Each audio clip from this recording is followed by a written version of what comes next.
welcome. In this lesson, I'm going to be teaching you how to play a song in 7 minutes or less. We're going to be using a song called Someone You Loved by Lewis Capaldi because it's beautiful, and you'll be able to play it even if you're a total beginner. So I'm going to walk you through all of the steps. If you don't know the song or you don't love the song, don't worry, because at the end, I'm going to show you how you can take what you've learned here and create your own song with it so that you can also become a composer. We've got free music for you to download below if you would like that. Otherwise, you can just follow along. I'm going to tell you exactly which keys to press to play this song. So here we go. So the first thing you're going to do is take your 5 finger and place it on F sharp. So if you look at the groups of 2 black keys and 3 black keys, F sharp is just the bottom of a grouping of 3. So I'm going to play it nice and up high on my piano. And then I'm going to take my thumb and press A. So you can kind of get a feel for that. C, D, E, F, G, A. And you're going to rock back and forth.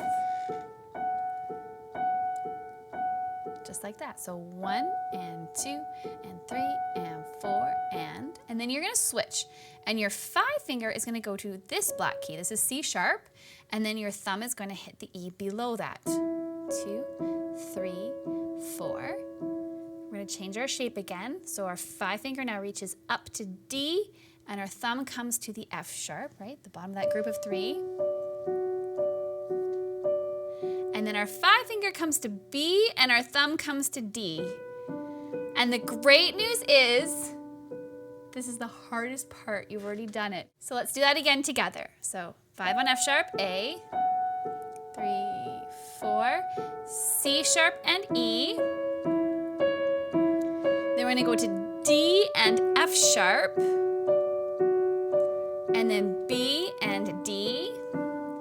And the very last one we play will be A, and that's it. So with our left hand, we're going to play a D while we do this. 1, 2, 3, 4. Now we're going to move to A, and if you print the music out, there will be chord names, these letters above the measures.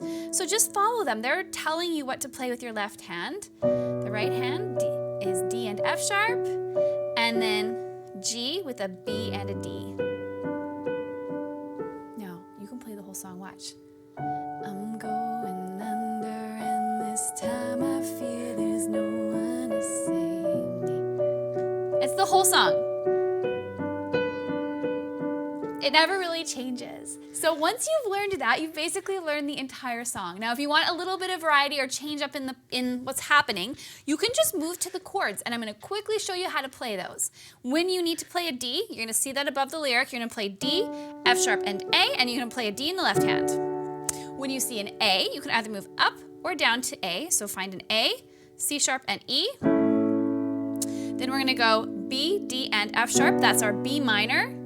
And then G, which is G, B, and D. And those are the same 4 chords, the whole entire song. So you could even go, I'm going under, and this time I fear there's no one to save me. 2, 3, 4, 1, 2, 3, 4. That's the whole song. This all and nothing really got a way of driving me crazy.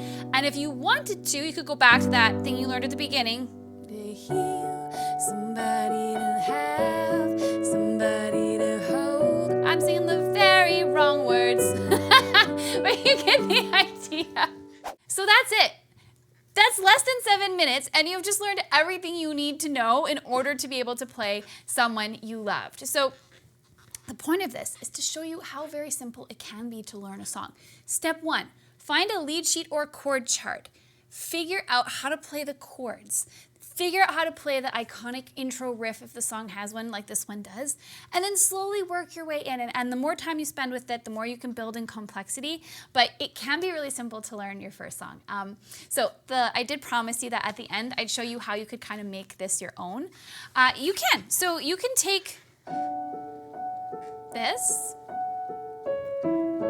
and the chords that you learned earlier to explore. So you could just play through the chords like this and maybe write your own lyrics, come up with your own melody, and begin to just experiment. The best things happen when we kind of get out of our comfort zone a little bit and start to explore could simplify. I'm just playing the very first note in each of those sequences, and it sounds so pretty. So there's a million things that you can do with this to make it your own. And you know what? If you play a bad note, you'll know to not play that one next time. So you get to dive into this beautiful world of trial and error and musical exploration, and it will only make you better and better the more you do that. So please, comment below, enjoy learning this song. Let me know what song you are most excited about learning next. You never know, I might be able to help you out. And happy practicing.